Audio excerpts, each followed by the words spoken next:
Welcome back. તો બનાસકાંઠામાં શિક્ષણમાં પોલમ પોલની સ્થિતિ સામે આવી છે। રજા વગર કે પછી રાજીનામું મંજૂર થયા વગર એક શિક્ષક વિદેશ ભાગી ગયા હોવાની વિગતો સામે આવી રહી છે। અમે આપની વિગતો આપી દઈએ કે જાંબાજી બાદ વધુ એક શિક્ષકનું કારસ્તાન સામે આવ્યું। વાવની ઉચ્ચપ્રાથ પ્રાથમિક શાળામાં દર્શન પટેલ નામનો શિક્ષક 2 વર્ષથી ગેરહાજર છે। શિક્ષક કેનેડામાં સ્થાયી થયાની વાત સામે આવી છે। શિક્ષક રાજીનામું આપ્યા વગર જ કેનેડામાં સ્થાયી થવાની વાત સામે આવી।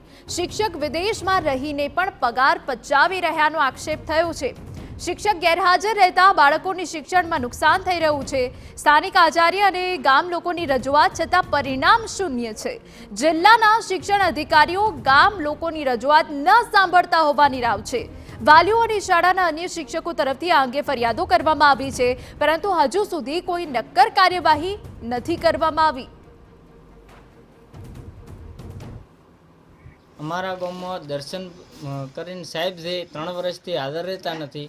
બાળકોને ભણવામાં ખૂબ તકલીફ પડે છે અને એમની નોકરી ચાલુ બોલે છે, પગાર એમનો ચાલુ છે અને કોઈ તંત્ર ઉપરથી પણ કાર્યવાહી કરતું નથી। આવી રજૂઆતો પણ કરીને થાક્યા અને ગામના સરપંચને પણ કહીને થાક્યા, તો સરપંચ પણ આ વિશે કોઈ કહેતા નથી। ખોડાભાઈ દેસાઈ નાગજી અને વરદાભાઈ વેરસિંહ ઠાકોર ને રાજપૂત ઝાગાભાઈ। પેલા જે શિક્ષક હાજર નથી એમનો પગાર હજી ચાલુ છે, એમનો પગાર ચાલુ જ છે ને। હા, નામ હજી નીકળ્યું નથી। હા, નામ નથી નીકળ્યું, એના માટે આગળ રજૂઆતો કરી આગળ ઘણી કરીશ, કોઈ હજી ફાઇલ જ નથી આવી।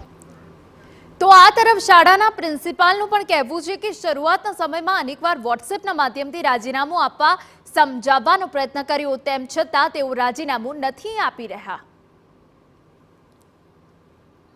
પટેલ દર્શનભાઈ અંબાલાલ જે મ્યુચ્યુઅલથી આ શાળાની અંદર શિક્ષક તરીકે આવેલા છે, તેઓ પોતે 10/11/2022થી આ શાળામાં કોઈપણ પ્રકારની રજા મંજૂર કરાવ્યા વગર બિન અધિકૃત રીતે ગેરહાજર છે।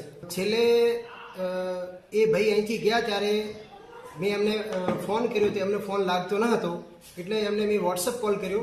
વોટ્સઅપ કોલ પર એમણે મને એવું જણાવ્યું કે હું કેનેડા છું અને હવે અહીં જ રહેવાનો છું, હું શાળામાં આવવાનો નથી, માટે જે કાર્યવાહી કરવાની હોય એ તમે કરી શકો છો। આપણે રાજીનામું વોટ્સઅપ મારફતે મૂકવા માટે એમને સમજાવ્યા, પણ એમણે રાજીનામું પણ વોટ્સઅપ મારફતે મૂક્યું નથી અને એમનો ફોન પણ એમણે સ્વિચ ઓફ કરીને ફોન બદલાઈ દીધેલો છે, જેનાથી હાલ એમનો કોઈ કોન્ટેક્ટ થતો નથી। આવા શિક્ષકો સામે કડક કાર્યવાહી થાય તો જ વારંવાર બનતી આવી ઘટનાઓ અટકી શકે તેમ છે।